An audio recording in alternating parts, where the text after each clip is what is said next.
আসসালামু আলাইকুম। কি হতে যাচ্ছে রাষ্ট্রপতির পদ নিয়ে? আমাদের বর্তমান রাষ্ট্রপতি মোহাম্মদ শাহাবুদ্দিন চুপ্পুর মেয়াদ আছে 2028 সালের এপ্রিল পর্যন্ত এবং সংবিধানের 50 অনুচ্ছেদ অনুযায়ী যেহেতু রাষ্ট্রপতির মেয়াদকাল 5 বছর, সেহেতু ওই পদে কেউ থাকা পর্যন্ত অন্য কোনো ব্যক্তিকে রাষ্ট্রপতি নির্বাচন করার কোনো আইনগত সুযোগ নাই। যদি কিনা তিনি স্বেচ্ছায় স্বীয় পদ থেকে পদত্যাগ না করেন অথবা সংসদের মাধ্যমে তাকে ইমপিচমেন্ট বা অভিশংসন না করা হয়।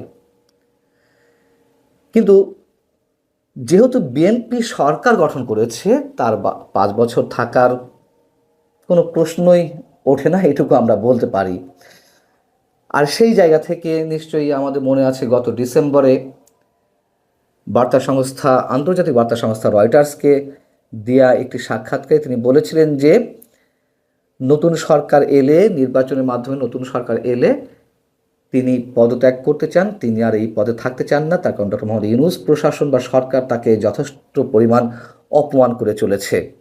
এখন সংসদে খুব স্বাভাবিকভাবেই তিনি যদি স্বেচ্ছায় পদত্যাগ করতে চান, সেরকম কোনো তার অভিমতের জায়গা থেকে স্পিকারের কাছে পদত্যাগপত্র জমা দেন, সেক্ষেত্রে অবশ্যই নতুন রাষ্ট্রপতি নির্বাচিত হবে সংসদের মাধ্যমে। কে হবেন রাষ্ট্রপতি? কিন্তু কে হবেন রাষ্ট্রপতি এটির আগে এখন প্রশ্ন দেখা দিয়েছে, কোন প্রক্রিয়ায় রাষ্ট্রপতি নির্বাচিত হবেন। যেহেতু সংসদ সদস্যদের মতামতের ভিত্তিতে যদি একাধিক ব্যক্তি এই পদে থাকেন প্রতিদ্বন্দ্বিতা করার মতন, এখন প্রশ্ন হচ্ছে যে কোন প্রক্রিয়ায় রাষ্ট্রপতি নির্বাচন করা হবে। আমরা জানি যে বর্তমান সংবিধান অনুযায়ী সংসদ সদস্যদের সংখ্যাগরিষ্ঠতার, এখন প্রশ্ন হচ্ছে কোন প্রক্রিয়ায় রাষ্ট্রপতি নির্বাচন করা হবে। বর্তমান সংবিধান অনুযায়ী খুব স্বাভাবিকভাবেই সংসদ সদস্যদের ভোটে নির্বাচিত হবেন রাষ্ট্রপতি যদি একাধিক ব্যক্তির নাম প্রস্তাব আকারে এই পদে আসে। আর যদি একজনই থাকেন তাহলে তিনি বিনা প্রতিদ্বন্দ্বিতায় নির্বাচিত হবেন। কিন্তু যেই জুলাই সনদ অনুযায়ী বিতর্কটা এর মধ্যে উঠেছে যে বর্তমান সংসদ সদস্যরা কি সংবিধান সংস্কার পরিষদের সদস্য হিসেবে শপথ নেবেন কিনা। জামাত এবং এনসিপির সদস্যরা শপথ নিয়েছেন, দুটি শপথই নিয়েছেন, কিন্তু বিএনপি একটি শপথ নিয়েছে। কিন্তু প্রশ্ন হচ্ছে কোন প্রক্রিয়ায় রাষ্ট্রপতি নির্বাচন করা হবে। বর্তমান সংবিধান অনুযায়ী সংসদ সদস্যদের সংখ্যাগরিষ্ঠ ভোটেই রাষ্ট্রপতি নির্বাচিত হবেন যদি কিনা একাধিক ব্যক্তি এই পদে প্রতিদ্বন্দ্বিতা করেন, আর যদি একজনই থাকেন তিনি বিনা প্রতিদ্বন্দ্বিতায় হয়ে যাবেন। কিন্তু জুলাই সনদ অনুযায়ী এই সংসদে একটি উচ্চকক্ষ এবং বর্তমান সংসদ নিম্নকক্ষ আকারে থাকার কথা, এবং দুই কক্ষের অর্থাৎ জাতীয় সংসদ এবং উচ্চকক্ষ যেটি গঠিত হবে, এই দুই হাউজের সদস্যদের মতামতের ভিত্তিতে রাষ্ট্রপতি নির্বাচন করা হবে। কিন্তু সেটি করতে গেলে তো আগে সংবিধান সংস্কার করতে হবে।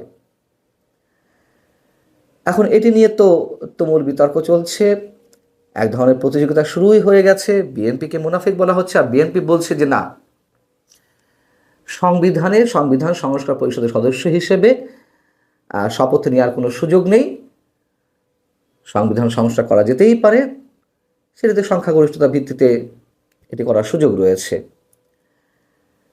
এখন যদি ধরে নিলাম যে সংবিধান সংস্কার করে ওই যে উচ্চকক্ষ বা নিম্নকক্ষ হিসেবে জাতীয় সংসদে বর্তমান সদস্যদের ভোটের মাধ্যমে রাষ্ট্রপতি নির্বাচন করা হবে, তো সেক্ষেত্রে ন্যূনতম 6 মাস থেকে 8 মাস লাগবে।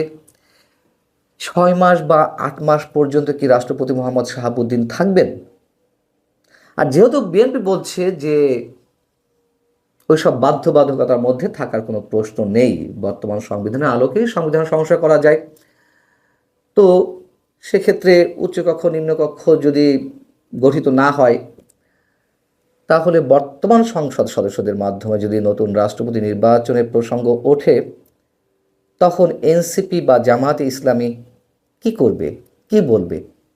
তার কারণ আমরা জানি যে এই জামাত নেতৃত্বাধীন এনসিপি অথবা জামাতের বলয়ের মধ্যে থাকা এনসিপি নেতারা বা জামাতের নেতারা শুরু থেকেই, গণঅভ্যুত্থানের পর থেকেই বর্তমান রাষ্ট্রপতির অপসারণ দাবি করে আসছিল।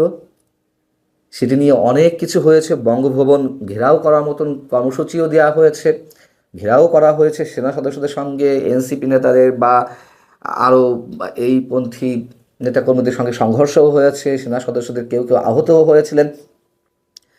শুধুমাত্র বিএনপি বলে আসছিল যে না, এইভাবে রাষ্ট্রপতিকে অপসারণ করলে সাংবিধানিক জটিলতা দেখা দেবে। যা হোক, এখন সেই বিএনপি যদি রাষ্ট্রপতি স্বেচ্ছায় পদত্যাগের মাধ্যমে নতুন রাষ্ট্রপতি নির্বাচন করতে যায়, সেক্ষেত্রে কি এনসিপি বা জামাতে ইসলামীর বিরোধিতা করার কোনো সুযোগ থাকবে?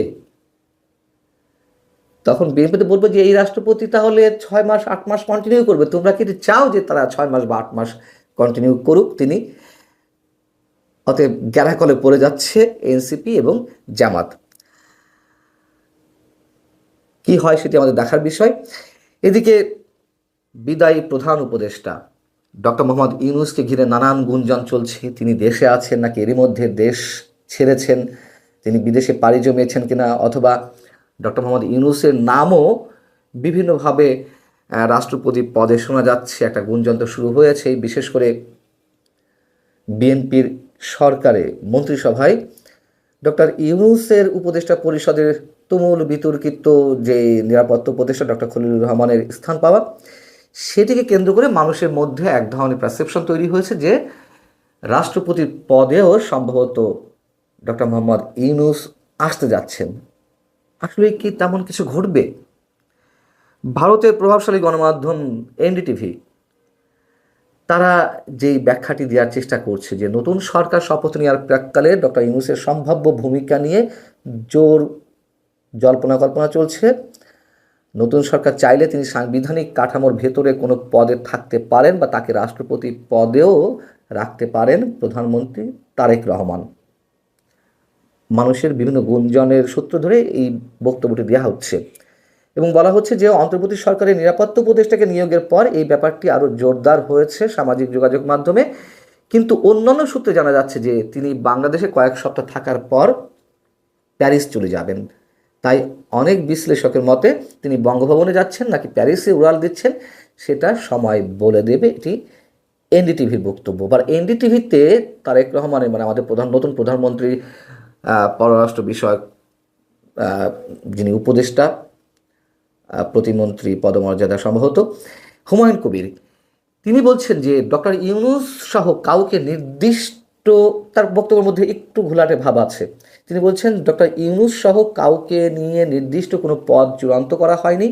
তারেক রহমান অন্তর্ভুক্তিমূলক শাসন ব্যবস্থায় বিশ্বাস করেন এবং দেশের সেরা মেধাবীদের সম্পৃক্ত করতে চান। সেই পরিসরে ডক্টর ইউনূসের সঙ্গেও কথা হতে পারে, তবে কোনো নির্দিষ্ট দায়িত্ব নিয়ে আলোচনা হয়নি।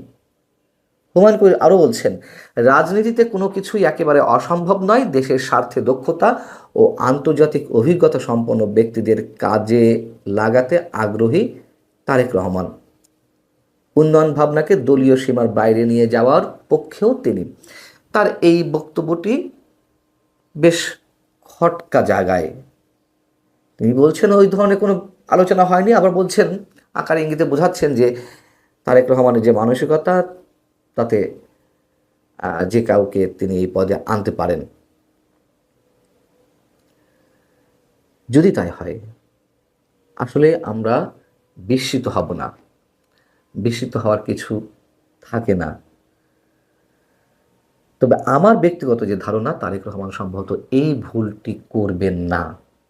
যদি অনেকের যে নানান ধরনের কথাবার্তা গুঞ্জন, ডক্টর মোহাম্মদ ইউনূসের সঙ্গে কোনো ধরনের কথাবার্তা হয়ে থাকে, কোনো চুক্তি হয়ে থাকে, অথবা কোনো ধরনের ওয়ার্ড তিনি দিয়ে থাকেন, সেক্ষেত্রে হলে হতেও পারে। তবে সর্বসাকুল্যে আমার মনে হয় না তারেক রহমান এই ভুলটি করবেন। যাও, এখন রাষ্ট্রপতির নিয়োগের যে প্রক্রিয়া, সেটি নিয়ে একটা খেলা জমে উঠবে এনসিপি, জামায়াতে ইসলামী এবং বিএনপির মধ্যে। এটি বেশ আমরা ঢের বুঝতে পারছি। ভালো থাকুন সবাই। আল্লাহ হাফেজ।